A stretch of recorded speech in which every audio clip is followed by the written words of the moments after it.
Good evening, visitors. Welcome to the Australian War Memorial's last post ceremony.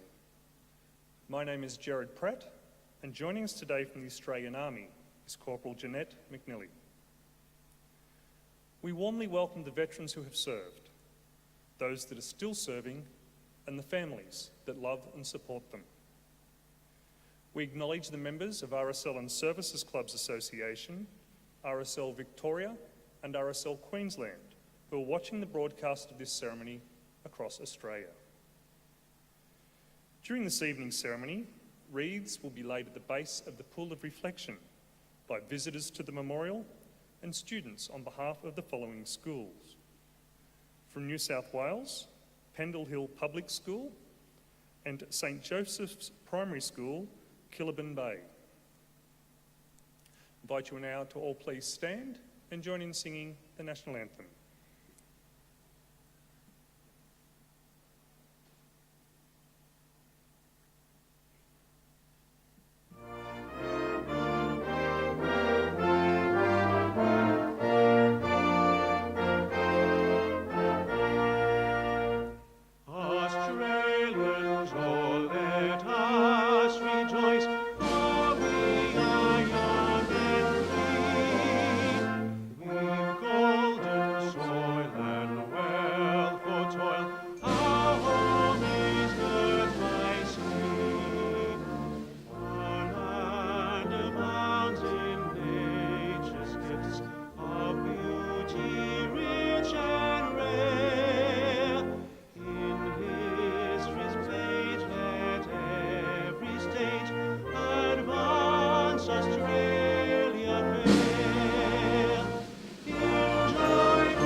Students, and if able, please be seated.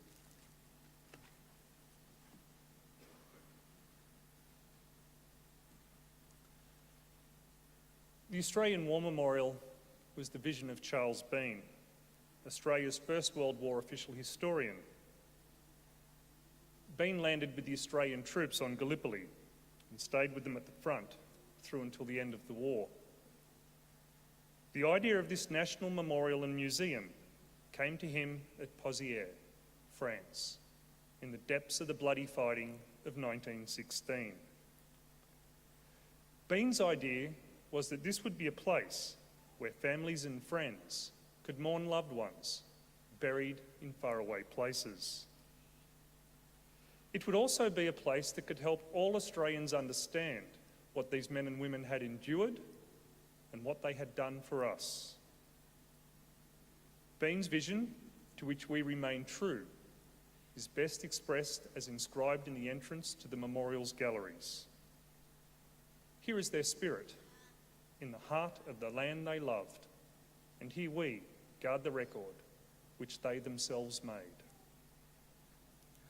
Tonight, we will read the story behind just one of those on the Roll of Honour, which lists the names of more than 102,000 men and women who have given their lives for us in war and on operations for more than a century. But first, we present a lament, Flowers of the Forest. Wreaths or floral tributes will now be laid at the base of the pool of reflection.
Today we remember and pay tribute to Private Thomas Rogers Jones. Thomas Jones was born to John and Louisa Jones in New Brighton, Wales in December 1883. 2 years after his birth, his parents emigrated to Australia, eventually settling in the Newcastle suburb of Adamstown. Jones attended school in Adamstown and worked as a bookkeeper after leaving school.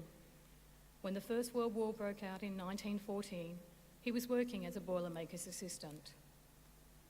In January 1917, Jones decided to enlist in the Australian Imperial Force. He had already undertaken some military training as a cadet. In February, he embarked at Sydney on the transport ship Wiltshire, arriving in England in early April. He completed his training at the British Army camps on the Salisbury Plain. Whilst there, Jones was hospitalised with influenza, but made a full recovery, and in October, he sailed for France to join his unit. There, he joined the 18th Australian Infantry Battalion near the town of Ypres in Belgium. During the winter, the battalion spent time in Ploegstaart region on the Franco-Belgian border and preparing for the expected battles of spring 1918. In March 1918, the German army launched what would be its final major assault of the war, which became known as the German Spring Offensive. A key objective for the German forces in this attack was to capture the rail hub city of Amiens and split the British forces in the north from the French allies in the south. British and Australian forces managed to halt the offensive in April at the town of Villers-Bretonneux, less than 30 kilometres from Amiens. Jones and his unit had been brought south to help stop the German advance. In the first week of April, the 18th Battalion was in the front line at Villers-Bretonneux, and the men were targeted by German artillery and machine gun fire. At the end of the week, the unit was relieved, and the men moved to billets at the smaller village of Jontel, behind the front lines. The battalion's war diary noted that this town's civilian population had evacuated in the face of the fighting, so there was plenty of straw for the men to sleep on, and they had their first decent sleep in over a week. At 6 a.m. the next morning on the 9th of April 1918, the men were awoken by a German artillery barrage falling on the village. The unit rapidly moved to a nearby field and dug in, but Jones was killed by shell fire. He was 34 years old. Jones was buried at the Hangar Communal Cemetery Extension south of Villers-Bretonneux, where over 500 Commonwealth soldiers of the First World War are buried or commemorated. In Australia, Jones was survived by his mother Louisa and sisters Edith and Elizabeth. His family suffered further pain when the package containing his personal effects was lost. It was bound for Australia on the steamship Barunga when the ship was torpedoed by German submarines off the coast of Cornwall in July 1918. British destroyers were soon on the scene and managed to rescue all aboard, but the personal effects of Jones and over 5,000 other soldiers who had died on the Western Front were lost.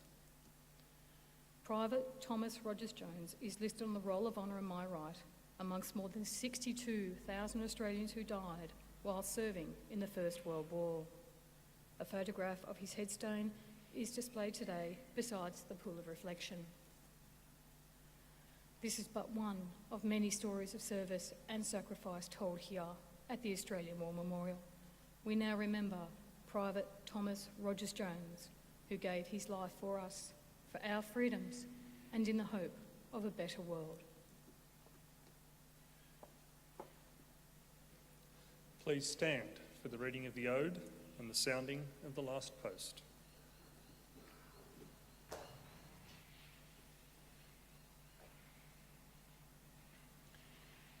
They shall grow not old, as we that are left grow old. Age shall not weary them, nor the years condemn.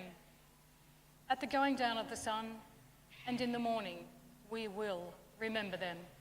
We will remember them.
lest we forget. Lest we forget.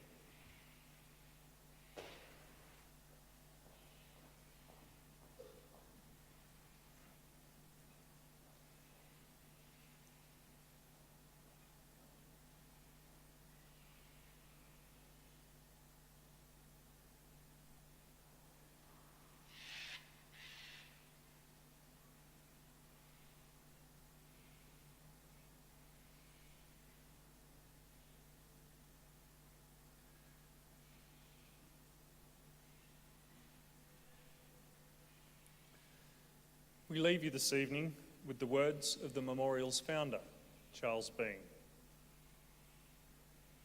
Many a man lying out there at Poziere, or in the low scrub at Gallipoli, with his poor tired senses barely working through the fever of his brain, has thought in his last moments, well, it's over. But in Australia, they will be proud of this. Ladies and gentlemen, students, that concludes the last post ceremony. We thank you all for visiting the Australian War Memorial and wish you all a very good evening. Thank you.